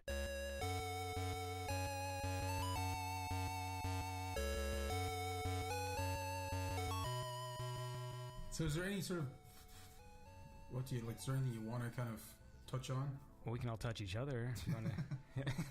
I'll tell you what I want to touch on. Your thighs, your leg. These little balls. All right, well, I'm here right now with Honeybeard. I've been graciously invited to the home of Gary, and I've been chauffeured by Tom. So right now we're in the Honeybeard living room. Very much so, yes. So it's like this is a Beyond Synth on location. Yes, welcome to Hive 2. This is where we write a lot of our songs. Why is it called Hive 2? We have a first hive at my old house, which I now rent out to my sister, but I kept the garage as our rehearsal studio and just a place to hang out, I guess. Yeah, that's where we play songs. When we write the songs, we go back there and then we rehearse the shit out of them, because usually we leave that to a week before the show. So wait, so is your sister happy about this then? Probably not very happy. But she's been very kind so far. Well, maybe say your names and your voices so people know who's who. That's here. probably a good idea. I'm Yeah. Tom. And I'm Gaz. So why is Gaz the short form? Because your name is Gary. Yes, Gary's a terrible name. I personally think. I don't like the name Gary, but I didn't actually pick Gaz, because what happened was when I first came to the country, I ended up playing Australian rules football, so I had a lot of immediate Australian friends. So if you have any Australian friends, you know they kind of shorten your name. So apparently over there, if your name is Gary, they shorten it to Gaz. So that's kind of where it started. So the Australian shortening of Gary is Gaz, even though you are not Australian. No, but that kind of moniker kept going, and it's easier to. And it's funny, sometimes when I'm speaking to people on the phone and I say, hi, this is Gary speaking, they think I say Derek. So I don't know what that's haunted me all my life. So Gaz is just easier. It does confuse people though sometimes. People think I say Eddie Instead of Andy. Yeah. Right. And I'm like, how many fucking Eddies do you know? Like Andy's a more common name than Eddie. Well, you get Gus a lot when you say Gaz. Like, oh, Gus? And you're like, no, Gaz. G-A-Z. And it's Or Daz. I got Daz once. Daz. Daz is a cool name. I like that It's better, I actually. have a friend called Daz. That's short for Derek, I think. Yeah. Yeah, so Gaz is easier, and it's got a bit of pizzazz to it, so why not? Yeah. Well, so explain then what Honeybeard is. I think people who listen to the show will recognize the name because you're a supporter of the show, and I thank you for that. But yeah, what is Honeybeard and why? So, okay, so I've explained this a few times, and I hope I don't embellish it because it can't help but doing it every so often. But Honeybeard. We have an hour. Okay, that's excellent. All right, okay, this will take about 30 Take minutes. your time. Okay, so back in Ireland at around 2008, everything was 2007. Everything was going swimmingly. The country was doing really, really well, but then the economy collapsed alongside the rest of the Western world, and with that, I lost my job. I was doing really well at the time. It was not too long out of college. I was a rising star, and then all of a sudden, I found myself in this big old house with no job, no prospects, because the whole country was shutting down. It was terrible. Everyone was losing their jobs. Thankfully, I didn't own any property, because folks that did own property were in a lot of trouble. So here I was. I found myself. I had a small package out of it, which was fine. It was a hostile type takeover. Sorry, so I need to. You said you had a small package. Sorry. I know you're literally talking about the story of fucking financial woes and like. it's good to know where your mind is right now. I'll tell you where my mind I'll is. try and stick in all those little innuendos as Yeah. best I can. But with my average package, it was average, slightly average, and so I found myself at home, kind of unemployed. And anyone who's been employed for a long time knows that they don't get into a routine. They end up waking and going to bed at all sorts of hours. So at that time, I was playing in a band called Artificial Flight. It's kind of like a Perfect Circle wannabe type band, and I sang a lot in falsetto, which I find myself doing now recently. But so I was constantly really hurting my throat, and I would actually use honey to coat my throat. And we were rehearsing all the time. It was pretty intense. It was a very hard-working band. So I found myself one time, I would wake up at 1 o'clock in the afternoon or later in complete stupor. We just had this outside room where it was just, I can't explain. It was You kind of forgot to mention that during this period of unemployment, you grew a giant beard. I was getting there, Thomas. I was getting there. So we went to this room, and that's where I would just play guitar, and I get high, I get drunk. And at this time, so I completely broken down, no confidence, everything was falling apart. Thankfully, my girlfriend and my wife at the time, she was the only constant that was going in my life. But I found myself with a big beard. I was barely wearing clothes. I was a mess, right? And so one time, this was going on for a while, and it was a bad depression because one day you're the rising star in a company, everything's the sun shines out of your fucking ass, and the next thing you're in the employment line and you're being questioned as to are you taking any side jobs, and made to feel like you're begging off a state that you've been paying for the fucking whole lot of your working life, right? So there's a lot of resentment, and I think a lot of people can sort of relate to that. So it was a bad place. And then one day I remember waking up out of a stupor. I got really fucking high, and I was definitely drunk, and so I woke up and I would kind of scratch my beard as you would. It was full of honey. Because I was at some point worried about the next show that was coming up, I was dousing my throat with honey, just slobbering it all over myself, and that's a beautiful image right there, right? This golden glistening honey dripping off my mouth in a suggestive way into my beard, which is already I'm ginger, right? So it was a ginger beard, and the bloody thing was stuck there, and I think I hit rock bottom, at least in my brain, and so I said, look, fuck that. I shaved my beard off, I got a routine, I wrote a song about it, and the song was called Honeybeard, because it was a beard full of honey and it represented my downfall and depression, all that shite. So that's where it came from. So when me and Tom were looking for band names, what we're going to call ourselves, the Laser Beams or some shite. So anyway, we suggested Honeybeard, and that was the only band that people liked. Now, mind you, we weren't a synthwave band at this point.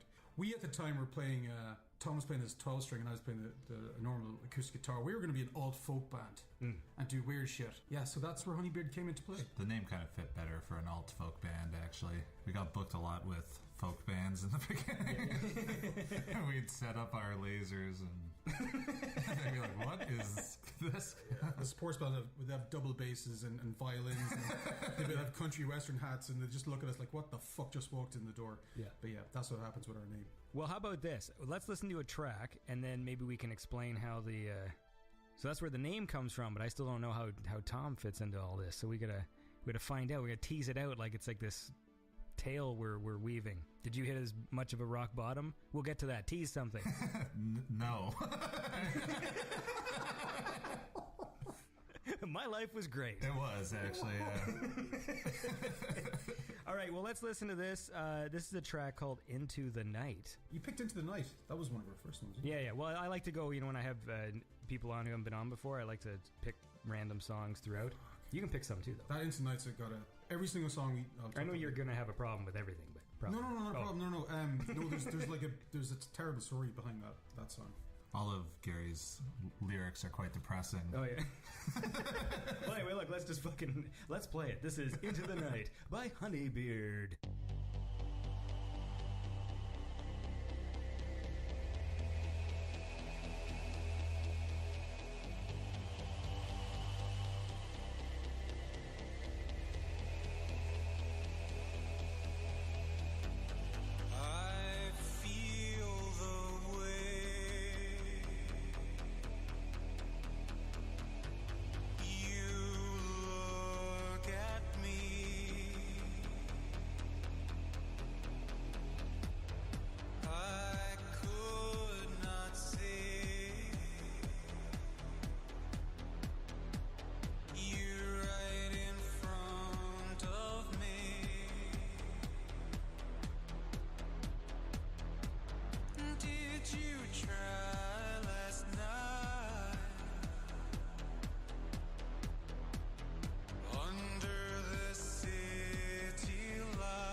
And that was Honeybeard with the track Into the Night. And I'm here right now with Honeybeard in the kitchen of Gaz, a.k.a. Gary. And Tom, it's not Tom's kitchen, though. It is not my kitchen. You did drive me in the rain to get here. I did. And then we ate some pizza. Yum. So look, how does Tom fit into this equation here? So Gary's off in Ireland, jobless but full bearded. Well, yeah, I guess he was full bearded until the honey got in there. Yeah, I moved to Toronto in probably 2008 maybe, and started playing a sport called Australian rules football. Why?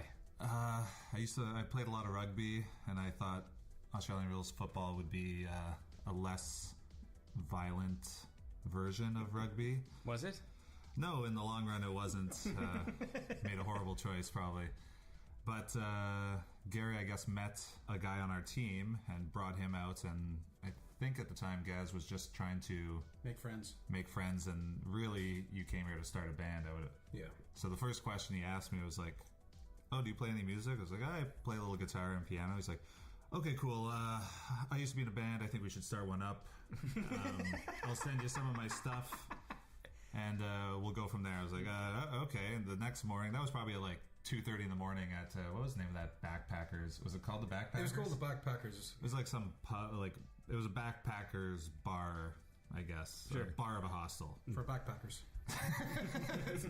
And drunks like us. So it was probably like 3 in the morning when he came up with this plan. I probably woke up at like noon the next day, and my email was full of literally every single track or piece of recorded music Gary has ever written. And he's like, so what do you think? He called me up like 20 minutes after I woke up, like, what do you think of everything I sent over you? I'm like, well, it's quite the like quite a lot of music to go through.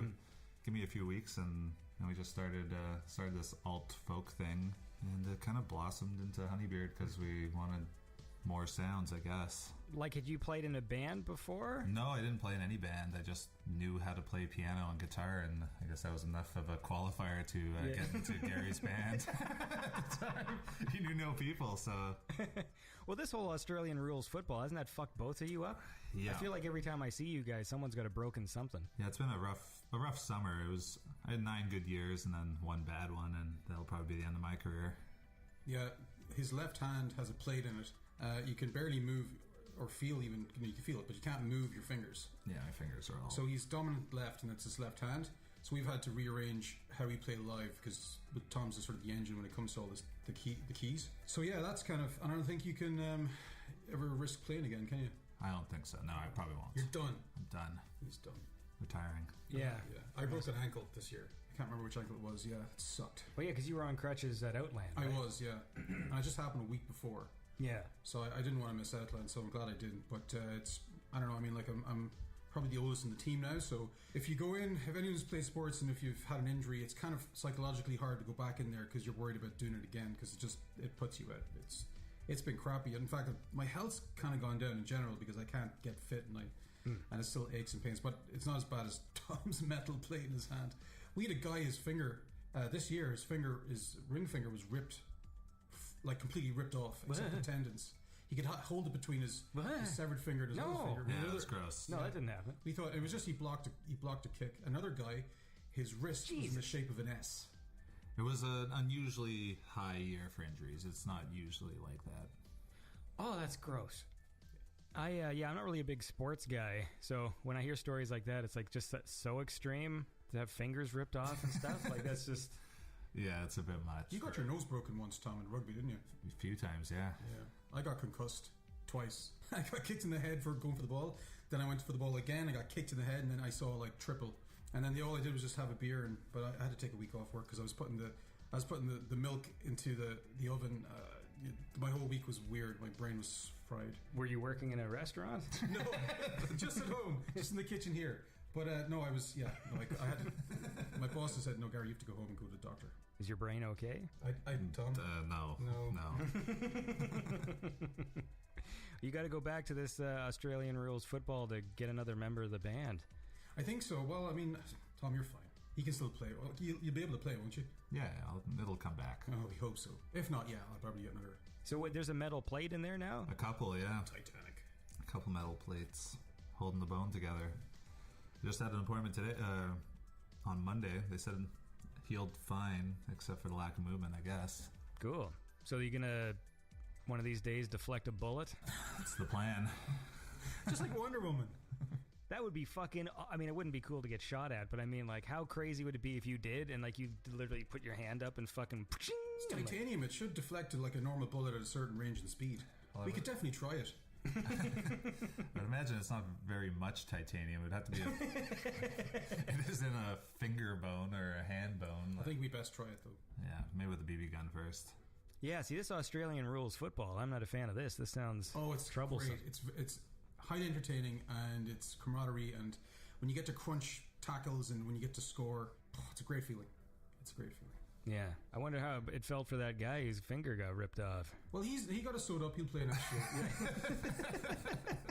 And the guy who got his wrist bent into an S shape, thankfully he didn't have to get any plays. He'll play again next year. And he's only, 24? His wrist... Oh, you mean like, so it just went like bloonk? An like, absolute S. It was pushed back and back up and back around. Oh my god. Yeah. No. Nasty. That didn't happen. We can show you photos later. we have a little WhatsApp with the guys, and there's a lot of photos there of some gruesome injuries. Jesus Christ. What's the object of Australian rules football? Why are people getting their fingers ripped off? Fucking win, man. Right, but I mean like... the object is to kick a ball between two posts. Okay. And most then posts. And the Australian rules are to rip off fingers while you do it? It's just a different rule set. It's an amalgamation of an old Irish sport called Gaelic and, I guess, rugby. But like, growing up here, when we used to say, let's play a sport Aussie rules, would mean no rules. Like that was like a common saying of like, oh, let's play like dodgeball. Aussie rules would mean just no rules. I didn't know that. No. That's particularly Canadian. Queensberry rules is when you punch, right? That's the only rules I know. It's included in Aussie rules. Yeah. I think. It's a lot of punching. So what year was this? Late 2011. What's this? When we met, I think. I can tell you the exact date. I met Tom February 12th. That should be a Tuesday of 2012. He was the first person to kick a ball to me. He was wearing a white wife beater type top, blue shorts, and I remember I scanned him and I said, yes, he'll do, after chatting, of course. You know that was what? your interview. What happened when Gunship was doing their video and I filmed a little, like the John McClane thing? And I went to Walmart to get a wife beater because I don't own any of those types of shirts. And it was at that moment, as a 37-year-old man or whatever, that I realized, I'm like, these things aren't actually called wife beaters, right? Because like I didn't know where they were. And so like a lady's coming up to me and I'm about to ask her like where are the wife and I'm like, where are the... And I'm like, oh no, like I don't actually know what these are called. And I still don't. I think they're just called undershirts or like A cut or something. Like it's some like... It's a terrible description for it if you think about it. Yeah, but it's also a perfect description for what that item of clothing is. Well, that's the thing, because that's the problem with it, because it's I was about to ask a lady where the wife beaters are. And I literally stopped myself moments from it happening. Like the words started to come out of my mouth, and there's that moment that I'm like, wait a second, and then I had to start trying to explain them. Do you recall what you asked for? I think I was, like those, it's like a shirt you wear underneath, but it's got no arms. And it's like kind of open here, and like I'm just doing a vest, isn't it? I think that there's a big difference between like a wife beater and a sleeveless T-shirt. Yeah, because I guess it's all in the neckline. Yeah. I think it's just it's a vest. But when you say wife beater, it's kind of like... See, I see a vest as like something like a sweater vest. So an under vest. Oh, there's a Canadianism, right? Back home we say vests. Like a vest is something like that looks like a wife beater. Yeah. So that's a vest. That's what we call a vest. I still don't actually know the official word. I think it's A cut. It's literally like it's like A cut or something. Like it's got a dumb... I've heard singlet before. Singlet? That's Australian term. Yeah, but I think that's Australian. Actually, we just hang out with too many Australians. If you go onto Andy's store, which I was snooping on earlier, don't ask why, but when I was on that store, you actually sell wife beaters. Well, I am one. You can get a branded wife beater beyond where's my rim shot? I'll dub one in. Well, look, what a lovely way to segue to some music. Right. So how about we listen to this track? This is a track called Reverie, which is a cool one. And it's by Honeybeard. It's about Gary's wife, who he does not beat. Jesus Christ, Tom. I think I need to get her out here for some verification. And Neve? No, she's got earphones on. yeah, sure she does. All right, and that She's scared of you. yeah.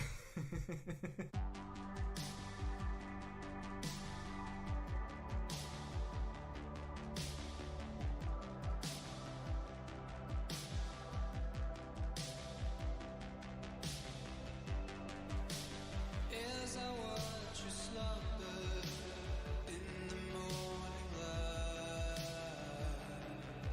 what day is this? And you know I love her all the way down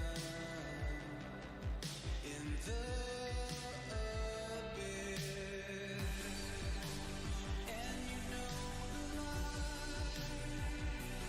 will shine all the way down, and you know the time will come. So hold me now, you and I that summer, the ribbons in a bind. My memory, when the darkness opens, you'll be mine. Revelry, and you know the light will shine all the way down, and you know the time will come. So hold me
And that was Reverie by Honeybeard. And I'm here right now with Honeybeard in the kitchen of Honeybeard. Or no, this isn't really the kitchen. What would you call this? Living room? Living room. We're in the living room.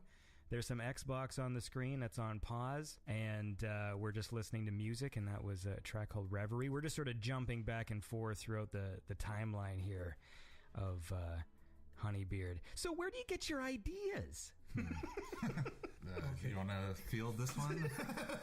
Okay, so in terms of the actual music, do you want to know that way, or do you want to know the what the songs are about? Because I guess they're two different things. Well, it depends. Are they about depressing things? Yeah, I'm sorry, Andy. Yes, they happen to be depressing thing. Well, the music, typically, we just kind of write up stuff and we bounce them off each other and say, I like that. That's a nice riff or hook or chorus, and then I'll wrestle it and I'll sing to it. And if I can get good singing to it, then the song comes to be. As you said earlier, we used to be a guitar band, and then we turned into a synth pop band, but now we are turning into... I'm eating a cookie, I'm sorry. You put a plate of cookies I wanted to eat those cookies too, but I thought it'd make noise. You don't have to sit right by the microphone when you're eating. For some reason I thought I would make less noise if I just ate it slower, but I'm eating right into the microphone, and so it's just like this. It's just like a... Alright, I'm gonna lean back, you keep talking. Right, where was I?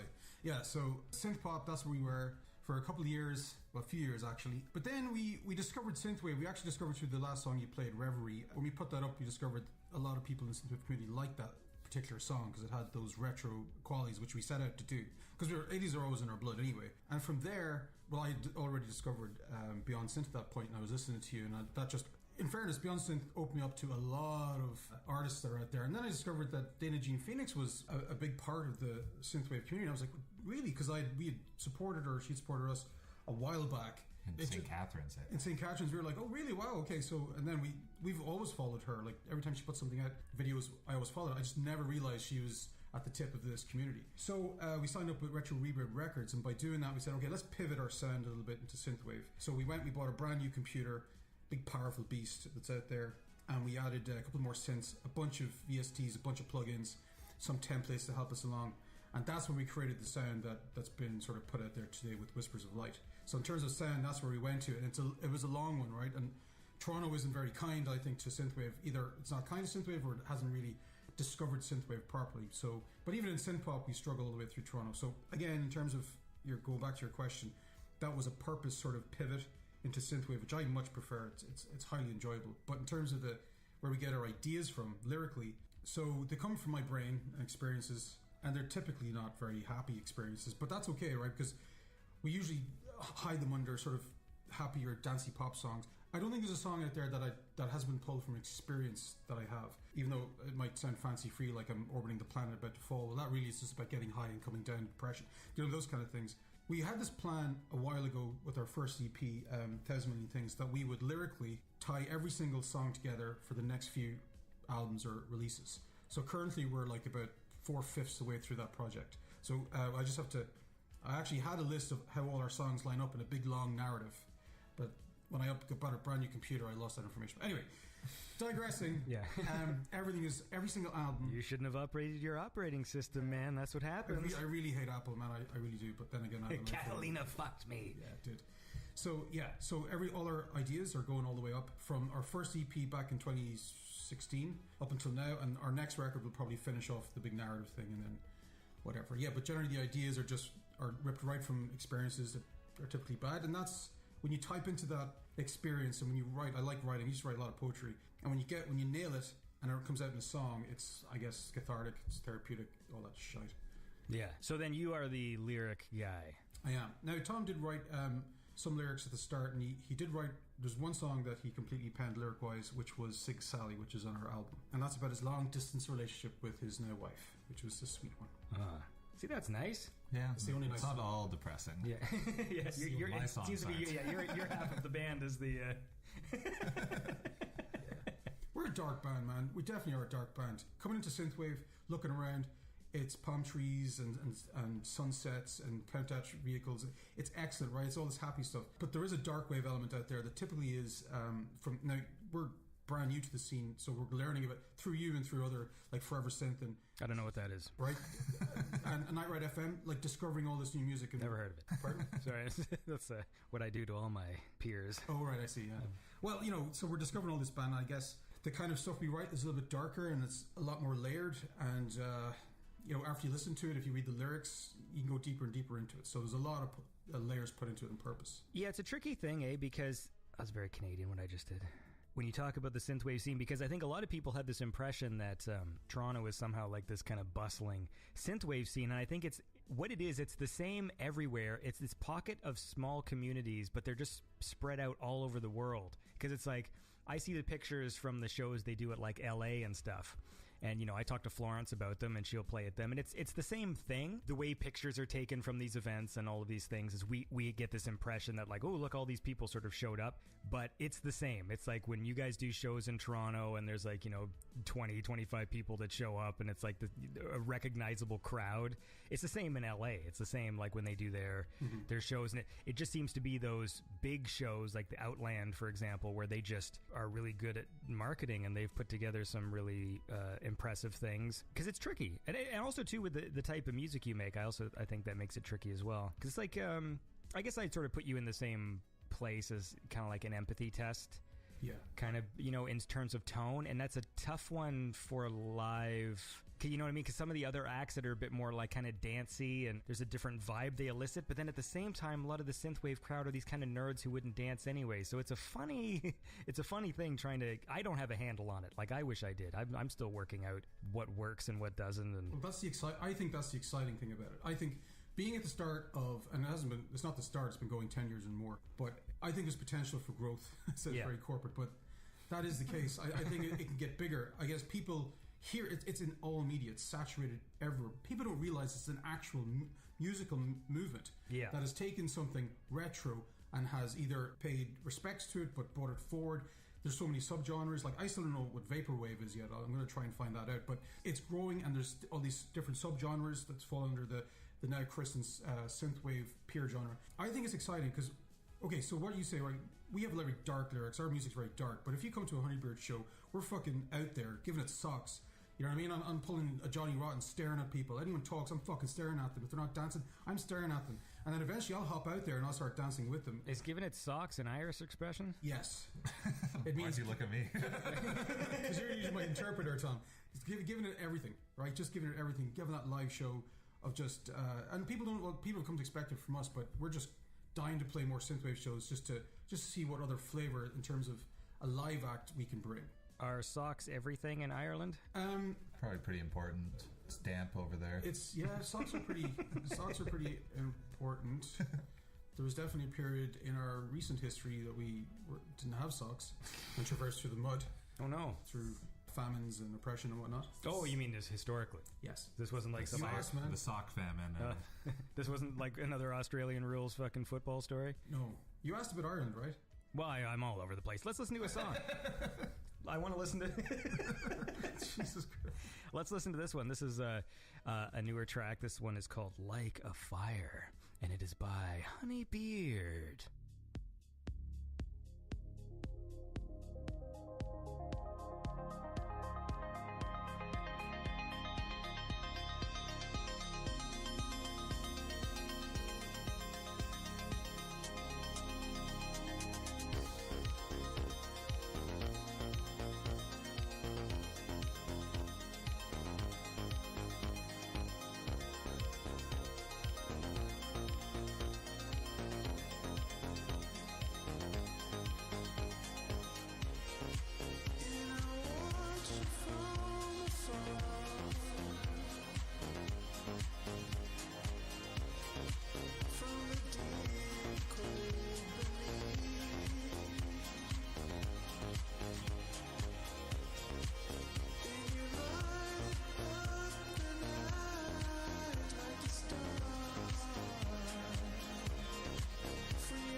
And that was Honeybeard with the track Like a Fire.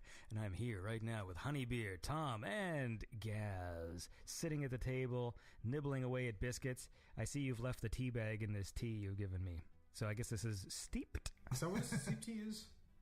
I just saw other Canadians do it, and as a part of Oh, steep tea is when they take the bag out. No, they leave the bag in as steeped, right? No, I have no idea. Steeped is when they make the tea with a bunch of bags in it and just pour it into the cup. Right, but that's not done in Ireland.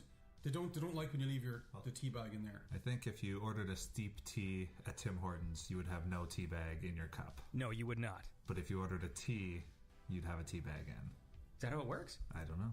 Yeah. But I think so. When I order tea, they leave the tea bags in. Oh, see, I get steep tea. No tea bags. That's a big mistake, Andy. I make a lot of mistakes. That's your biggest one, I think. Yeah. In terms of tea. So you form this band, and then when it comes to like the actual sound of the music, I mean, how is that being formed? Like, Tom, what goes on with you? Like, what is your... My role? So we generally kind of write music separately and then email it back and forth a bunch of times and add stuff to each other's songs. So they're all kind of, I guess, co-written by both of us. This man is bringing his sad life into poetry and putting that into words, you know, like in these songs. So like you're there and you're like with playing keys. It can sometimes be pretty frustrating because I'll like, oh man, this is a good party song that I just wrote. Gary, can you like come up with some lyrics for it? And I'll hear back from like a week later. He's like, all right, this is about priests back in Ireland who used to, you know, like molest little children. I was like, who's gonna want to dance to that? But I guess it ends up working out somehow. Who's gonna want to dance to that? But you just tanked all our sales. I think the difference is, you know, there's certain people, you know, in the scene and around the scene who lyrically, like when there is this sort of like the synth pop kind of stuff with vocals, a lot of the lyrics are kind of generic, and so it's nice when there are bands that actually have like proper song. Not that those other songs aren't proper, but every time I hear like a new synthwave track and it's got vocals and then like it's all just like neon lights and rain and stuff, it's like, all right, like we've, you know, so I like to hear like kind of poetic lyrics about different things. To me, it's the music. It's, you know, I think synthwave and that sort of sound, it can go to so many different things, like, because it's a mood setter. It's like any movie can have that sort of score and it instantly sort of like changes the mood and does all this stuff to it. And I don't think you have to adhere 100% to the tropes. Like, just because you're making synthwave doesn't mean you need an album cover with like a laser grid and triangles and shit. And that's kind of what we attempted to do, at least on our new album, is not fall into the tropes necessarily. Yeah. And we probably did a bunch of times. But We probably can't replicate the tropes well. we're not good enough.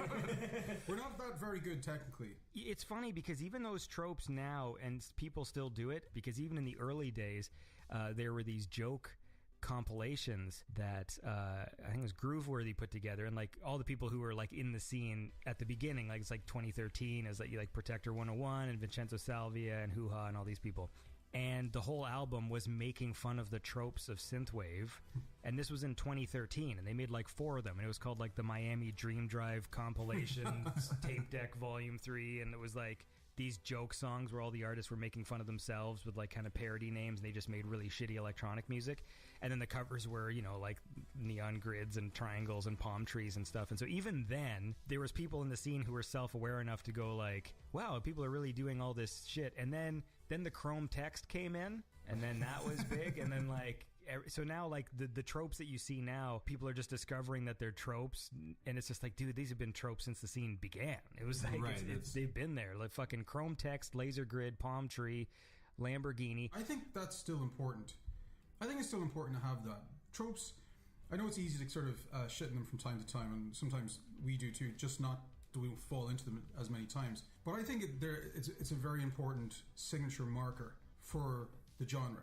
I think they should stay forever. I really do. It's just, at least we should musically move on, but those tropes should always have a place. I think when it comes to certain tropes, the only thing I feel weird about is if I were a band, I would feel weird if my logo was the same as somebody else's logo. You know what I mean? Like, I'm like, how do I really want to represent my, like, individuality here? Well, I'm going to use the exact same font and chrome style that this guy did, and I'm going to have, like, a pink fucking spray paint thing above my name because it's 2 words or whatever, and it's going to have a 82 in it, or you know what I mean? Like, I would just feel, I know I'm probably making fun of a lot of people here inadvertently, but that's what makes Honeybeard stand out, because it's called Honeybeard. The acoustic band. Right. You see, with that, and I completely get you. So here's an example. We designed a new t-shirt that we pulled out, and it's not synthwavy whatsoever. But I've had a few friends look at it and go, what do you think? They're like, yeah, it's nice. It's not synthwavy, right? So they're not going to buy that. And I can understand that. But we'll have people that aren't in the synthwave buy that. Now, we'll probably do another t-shirt. We're going to do it with all the tropes. We're just going to do it, right? Because I think at the end of the day, it's actually what's selling. It's what people want. To be fair, the Beyond Synth logo is the Blade Runner font, so... Oh, is it? Yeah, that's right. So Can we rip that off? Because we need to rip off somebody. I'm going to be changing the logo next season. So I think there's... I think people want that. So if you can give people what they want, then at least there's going to be some sort of flow of economy. Then you need those few outliers to find a way to... And it's already happening. To push what's there and to take it to its next phase. Because it can't always stay the same. It'll become too stagnant. You know, people die off eventually, right? But it's got to remain the same, but go forward. I think people buy into that nostalgia because people like that aesthetic. They're always going to like it, and at some point, people are not going to like it. Something else going to take form. It'll redesign again, and it'll be the new thing. I think that's what's going to happen. I hope. Yeah, I'm not too keen on this giving people what they want business. That's not my style. No, you should definitely not give them everything they want, but you should be able to provide what they. If they're buying into this aesthetic. And if you're a part of that aesthetic, everyone's doing it, right? So they've got their synthwavy type t-shirts and stuff. They'll buy into that, right? They'll like that on their t-shirts. But you could also buy the other Honeybeard t-shirt that's their own little imagination that doesn't fall into the same color aesthetic. You know what you should do? You know how, like, you'll scroll on YouTube and there'll be, like, a thumbnail of a chick with big boobs and you'll click on it? Yes. So that's what your shirt... No hesitation from Gary. That's exactly what you're talking about. That's what your shirt should be. Like, it doesn't even have to... You know, sometimes, like, half the time you see a video and it's just like, oh, like, news anchor bloopers, and it's got this chick with these big boobs, and then you click on it, and then the first comment is like, this thumbnail isn't even in the video, or whatever. I got suckered again. Yeah. 5th time today. That's my favorite thing, is the top comment is always someone bitching that the thing isn't in the video, or the time code for where the thing is. So it'll just be like, all right, 2:45, this is what you came here for, and then you click on it and it goes right to the shot of the boobs. I'm like, all right, thanks, YouTube. So what I'm saying is, get a t-shirt that's just the picture of that news anchor whose blouse is falling open. You should do that. But even if I... That would sell. No, yeah. Well, it could do. Tom, can we see your cleavage? Yeah, sure. Yeah, just like click here, and that's what the shirt can say, is just like, news anchor fails. Go That's to what it has to be. 245 or whatever. Yeah. When I look into Twitter and I see the Uber fans like Ashley Keegan and Julian, right? Ashley Keegan. And Julian. I don't know Neon who that is. Fox. Yes. Neon Fox. And they're the power fans. You just see them buying the merch, and it's all the same. They crave that kind of stuff, and I think they're good paragons for how everyone kind of feels about the consumption of synthwave right now. Yeah, no, it's nice that they're out there, but I've always had this difficulty of just trying to sort of reach beyond. Been doing the show for a long time, and I'm always trying to figure it out, because there is a core audience who are very passionate people. I know there's more, you know, like when the Midnight comes to town, like they fill the venue, so that means in the Toronto area there's, you know, fucking at least 1,000 people who know what the Midnight is. But the Midnight are definitely cross-pollinate into different genres very, very easily. Like, I've almost studied them to kind of see, okay, what makes them tick, what's their song, how are they so appealing. And I find that you could be any random person and listen to a Midnight song and think and just love it straight away, right? So it jumps genres very, very easily, that kind of music. It's his voice as well. I think his voice carries, you know, you could put it into any other genre and it would work just as well. Well, maybe that's part of it, but because some of the other acts I know, I mean, I've said this a billion times on the show, but like, you know, Perturbator and Carpenter Brute, they've got the metalheads and the goths and shit, but that still doesn't change the fact that means that all the people who buy those albums must be aware of the word synthwave, because it's usually like one of the tags, right? So if you're someone who goes and buys a Midnight album or whatever, you're going to know the word synthwave. But for most people, I don't know if it really connects. Like they don't see that or care, and they don't do the further digging. Because that's what I do, is I do the further digging. Like if I hear something that's cool, I look and see, like, is there something, like, I'm not like, oh, like, what's future funk? Is that going to lead me down a road of, you know, like hearing cool new things I haven't heard before? And I think a lot of people don't do that. Like they just hear a thing they like, and it's like, all right, that's streaming, that's Spotify. You think of all the playlists that the Midnight make that aren't synthwave, right? Or even synthwave adjacent, but they're their popular songs, easy listening songs, where they have hundreds of thousands of listeners. People will pick that up, and that's, I think, where they're able to throw their tentacles in and reach other different people. It's the advent of the Spotify thing that lumps people into popular playlists and popular curators, and they're really the sort of the puppet masters and who gets to hear, because they've made the decision that it goes in there, and I think that's reaches a larger audience. But if you have a band that's talking about priests or something, right, and playing some really dark fucking shit, We do write songs about other topics. yeah, just oh shit, I hope that doesn't become a thing. But you know, songs about suicide that are dressed up to be happy. So we've used playlist push just for songs to get out there, and you sometimes get feedback. So we're like, oh, it's too dark, right? And it's not a dark song, but it is a dark song. So it's not gonna reach those popular. But you put the Midnight on, man, it's easy listening. It makes you feel happy, and I think that's the difference. I think Spotify's the difference. Yeah. Well, let's listen to another song, because it's song time. All right, this is Memento Mori by Honeybee.